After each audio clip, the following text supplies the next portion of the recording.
ये घटना तब की है जब मैं मेरे एक फ्रेंड के साथ कर्नाटका के एक छोटे गांव जा रहा था। उस जगह का नाम मैं आपको नहीं बता सकता क्योंकि उसका नाम लेना भी मना है। वो संडे की शाम थी जब हम अपने हॉस्टल से करीबन 8 बजे अपने एक दोस्त के गांव जाने के लिए निकले थे। रास्ते में ट्रैफिक के चलते हमें काफी देर हो गई थी। जब मेरे दोस्त ने फोन पे टाइम देखा तो रात के 11:45 हो रहे थे। मैं कार चला रहा था। जब घड़ी में 12 बजने वाले थे, हम उस गांव के रोड पर पहुंच चुके थे। अचानक मेरी ड्राइविंग एक बस के हॉर्न से इंटरप्ट हो गई, जो कि हमारी गाड़ी के पीछे ही थी और लगातार बिना रुके उस बस का ड्राइवर हॉर्न बजाते जा रहा था। जब मैंने ध्यान से देखा तो पता चला कि वो बस ड्राइवर हमें अपने हाथ से रुकने का इशारा कर रहा था। आकाश, हमारे पीछे की सारी गाड़ियां रुक गई है। मेरे फ्रेंड निखिल ने कार से बाहर झांकते हुए कहा। जब मैंने भी पीछे पलट के देखा कि क्या बात है, क्यों सब हमें हॉर्न बजा रहे हैं, तो मैंने पाया कि सारी बाइक्स, कार्स, ट्रक्स एक ही जगह रुके हुए हैं। मैंने गाड़ी रोकी और सोचने लगा कि वो लोग आगे क्यों नहीं आ रहे। यहां तो कोई ट्रैफिक सिग्नल भी नहीं है कि तभी उस बस ड्राइवर ने जोर से आवाज लगाते हुए हमें हमारी गाड़ी पीछे लेने के लिए कहा और एकदम से वो चुप हो गया। मैं अब भी कुछ समझ नहीं पाया था कि मैटर क्या है। आगे रोड पे कुछ भी डेंजरस नहीं है और ना ही हम लोग हिल्स या माउंटेन के रास्तों पर है कि ऊपर से पत्थर गिरने का डर हो। पर फिर क्यों हमारी गाड़ी के पीछे की सारी गाड़ियां एक जगह रुक गई है और हमें पीछे बुला रही है। मैं और मेरे फ्रेंड सोच ही रहे थे कि अचानक एकदम से सारी गाड़ियों की हॉर्न्स की आवाज बंद हो गई और पूरी ओर एक सन्नाटा सा हो गया। ना तो कोई ड्राइवर अब हमें आवाज लगा रहा था और ना ही किसी गाड़ी का हॉर्न बज रहा था। मैंने जब टाइम देखा तो रात के 12 बज रहे थे। तब मेरे कानों ने जो सुना वो सुन मेरे रोंगटे खड़े हो गए। एक औरत की रोने की आवाज जो मैं अपने सपनों में भी नहीं सुनना चाहता। वो इतनी डरावनी आवाज थी कि आज भी उसके बारे में सोच के मेरी रूह कांप जाती है। मैंने आज तक किसी औरत की इतनी डरावनी रोने की आवाज नहीं सुनी थी।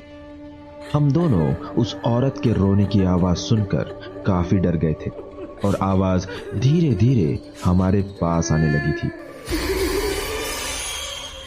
मैंने आज तक किसी भूत प्रेतों में बिलीव नहीं किया था, पर उस दिन मैंने जो देखा वो देख मेरी आंखें फटी की फटी रह गई। जैसे जैसे उस औरत के रोने की आवाज हमारे पास आने लगी, हमने देखा कि एक काली परछाई जो कि एक औरत की तरह दिख रही थी, वो उड़ते हुए आई और हमारे सामने आके रोड पर बैठ गई और रोने लगी। उसके रोने की आवाज धीरे धीरे और तेज होने लगी। मैं और मेरा फ्रेंड उस औरत को देखकर जैसे जम से गए थे।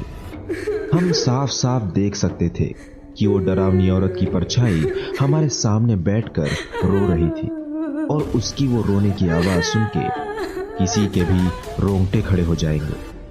उस औरत की परछाई कुछ देर वही बैठकर रो रही थी और फिर एकदम से हवा में उड़कर गायब हो गई। जिस तरह वो मेरे सामने से हवा में गायब हो गई, वो देखकर मैं बुरी तरह डर गया था और अब मुझे 100% श्योरिटी हो गई थी कि वो कोई इंसान नहीं, एक आत्मा ही थी।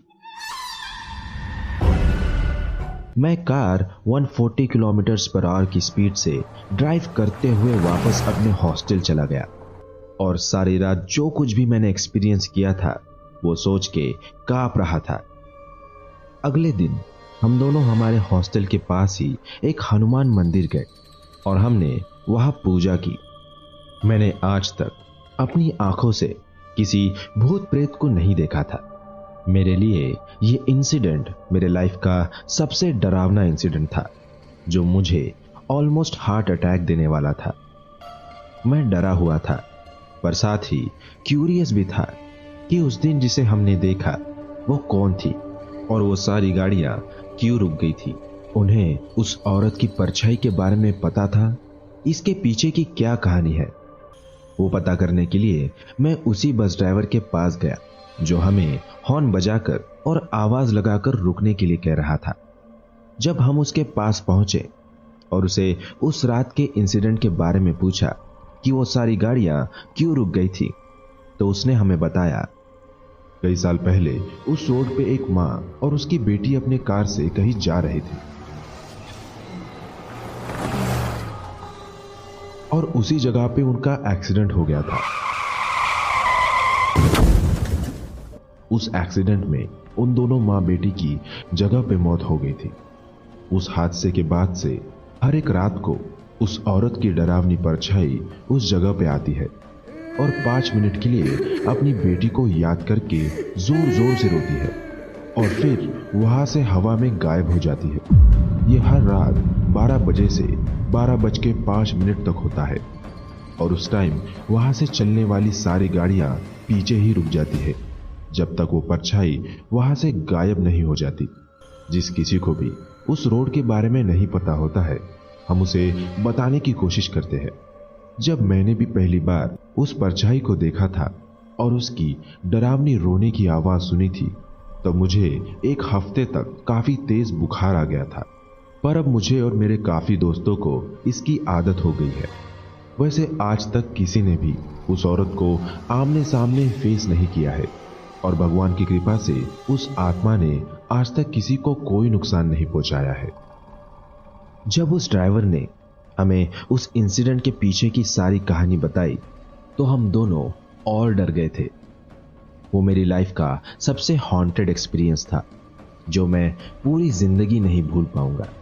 बल्कि आज भी उस गांव के रोड पे उसी जगह रात को 12 बजे से 12:05 तक सारी गाड़ियां वही रुक जाती है जब तक उस डरावनी औरत की परछाई उस रोड से चली नहीं जाती।